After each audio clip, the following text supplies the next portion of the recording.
Hi, this is Sahana. In this video, we are going to learn HTTP put request. You might already know that there are different HTTP methods, or we call them as verbs, and each one is used for different purpose. We have already discussed HTTP GET request and HTTP POST request. If you are interested, you can visit ASP.NET Core Web API playlist. You will find all the related videos. HTTP put method is used to handle HTTP put request, and HTTP put requests are used to update existing resources. This is our web API. I'll quickly run this web API and we can see different endpoints that are exposed by this web API. This is our Swagger UI and you can see that here there are 3 endpoints.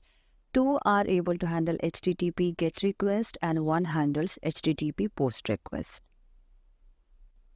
Look at this get all action method. We have used HTTP GET attribute to make this handle HTTP GET request.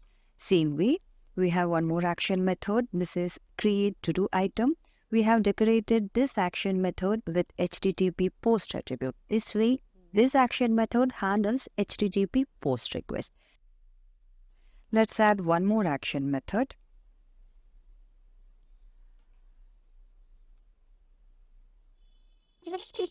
We are going to name this action method as update to do item. This will take 2 parameters. One is going to be ID. Next parameter is going to be a model that contains the information that is to be updated. This is of type to do item DTO and here we have specified from body attribute. This attribute ensures that parameter is updated from the data from a request body. Let's write the logic for this method. First, we are going to do a null check for this update item DTO. I have just copied this from this method. Here we have create to do item DTO. Even here we are doing this null check. So let's replace this one with update item DTO. First step is to check for the null. If it is null, we are going to return bad request. Next, we are going to check for model state. If model state is not valid, again we are going to return the bad request. Let's add this here too. Okay, let's add this code here. Done. We have done null check and we have done the check for model state. Done. What next? Main purpose of this method is to update to do item which is there in the data source. Now our update item DTO has the information which we want to update. So if you look at this code, as of now, we don't have any database setup. We are just working with a sample data source. In our future videos, we are going to set up our database. Then we can understand how to work with the database. For now, consider this list as a main data source. This underscore to do items. This is our list which has the data. Now we want to update this list. Using this parameter ID, let's first fetch the item. Now, what I'm going to do, I'm going to declare a variable existing item. Now we are going to query this underscore to do items. We are going to use this LINQ query. First or default, if item whose ID matches with our parameter ID, then we are going to fetch that item. This is our existing item. Again, we are going to do a null check. See if existing item is null. Return not found. If not null, then see existing item dot title. We are going to use this parameter updated item DTO dot title. We are going to map this one so that this title will be updated. Next we have updated the properties of the existing item. After updating the properties, we want to return updated item along with 200 OK status code. Let's return the response back with the 200 OK status code. If you have noticed one thing, we have written the logic to update existing item. But I'll run this and show you we are missing one thing.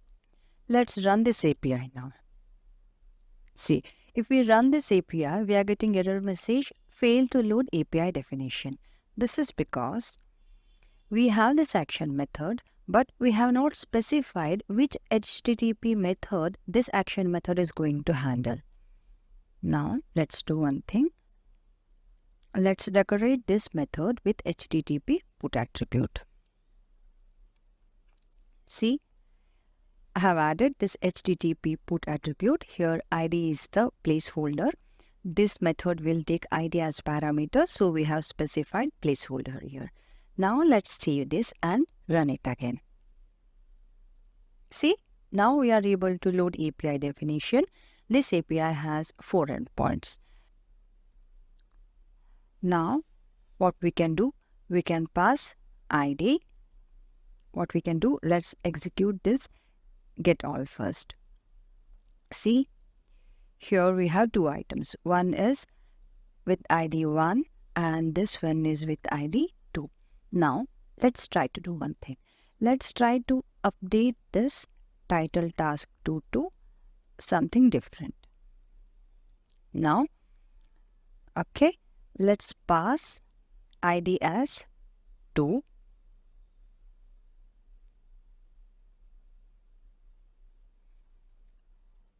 I have changed this title. Let's execute this now. See, we have got this 200 response. This is the response body. Just to verify if the item has been correctly updated, let's try it out, this get all endpoint. This put endpoint has updated this item with ID 2 to reading. This is how we can use put endpoint. If we have to quickly summarize HTTP put request, this is used to update existing resource, and we use HTTP put method to handle HTTP put request. From the ASP.NET Core side, we write action method to handle this HTTP put request, and we have to decorate that action method with HTTP put attribute. That's all for today's session. See you soon in the next video. Thank you.